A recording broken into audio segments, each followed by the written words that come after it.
Today, malalaman mo yung tatlong paraan kung paano ma-promote sa trabaho.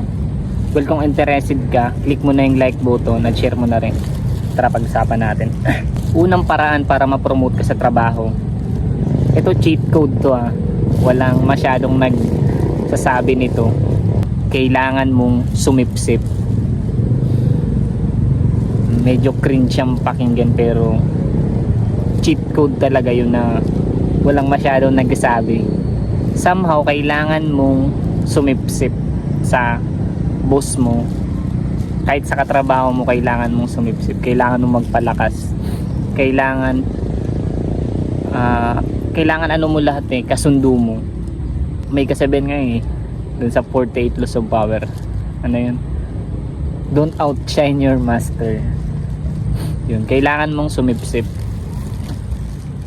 Pansin mo alam mo kung nasa corporate job ka, pansinin mo yung mga napopromote doon.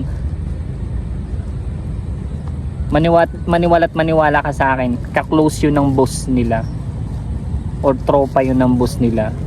Yung mga pinopromote nila, somehow alam na nila yung baho ng boss nila.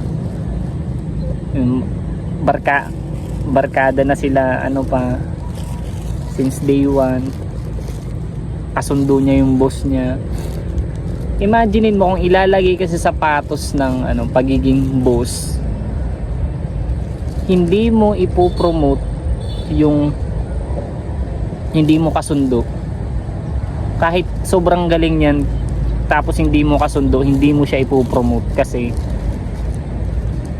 biologically ayaw siyang rinireject yung tao na yun ng nervous system mo kasi hindi parang off siya sa pakiramdam yung taong magaling pero hindi mo ka-close, nonsense pa rin. Mas mabuti pa yung hindi gaanong kagaling pero ka-close mo kasi madali yung turuan tsaka sumusunod yun.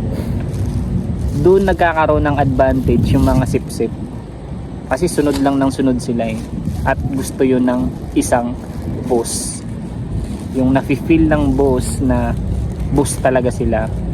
Ayaw ng mga boss na ina-outshine sila. Nagigets mo? Kaya may advantage yung pagiging sip-sip. Medyo masakit lang sa tenga pakinggan yun pero yun talaga yung cheat code dun.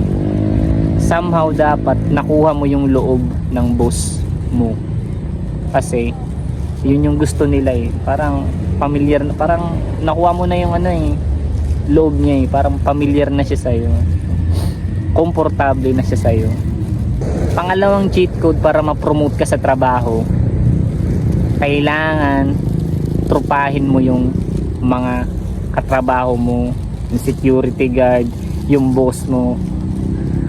Magiging friendly ka lang kasi yung corporate job, yung tinatrabahuhan mo, kapag gusto mo umakyat sa corporate ladder, parang politics rin yan kailangan mong makakonect sa mga tao, parang magaan ka lang kasama Trupahin mo lahat.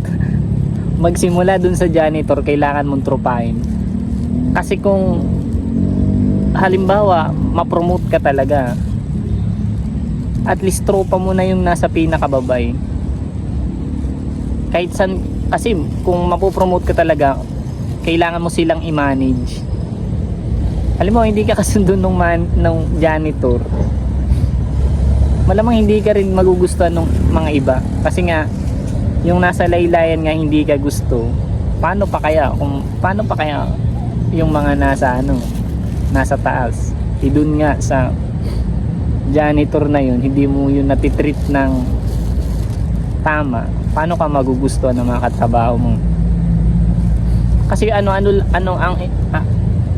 rin yan pasapasan din yan ng kung ano yung pinakita mo sa isang tao, ikikwento yun ng ibang tao.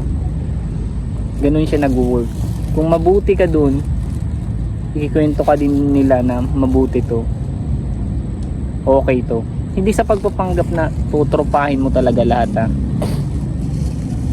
yung skill lang na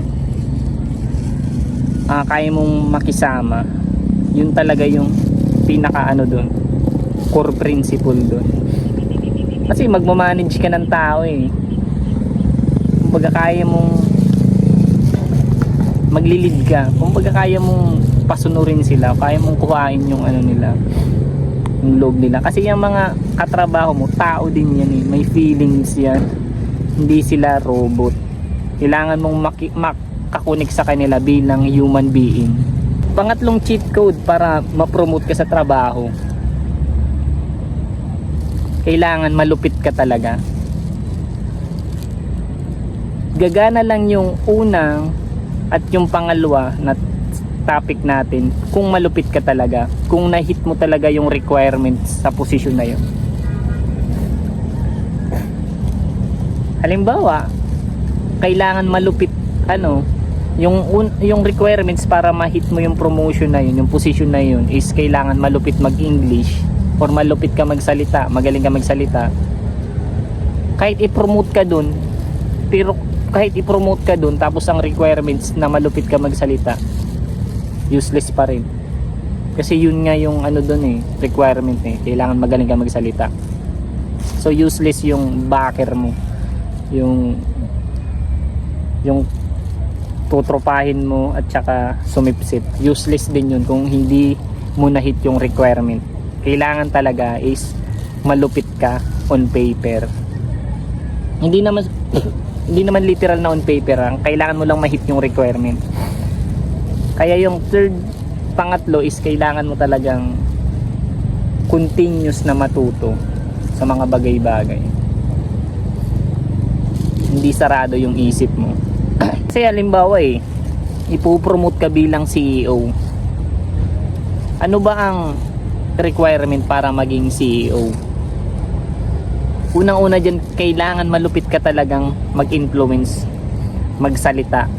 Yun yung unang requirement talaga dun. Mawawalang silbi yung pagiging sip-sip at tutropahin mo lahat kung hindi ka naman magaling dun sa pananalita. Wala rin, useless rin yun. Kaya kailangan mong ma-hit yung requirement, yung skill na yun.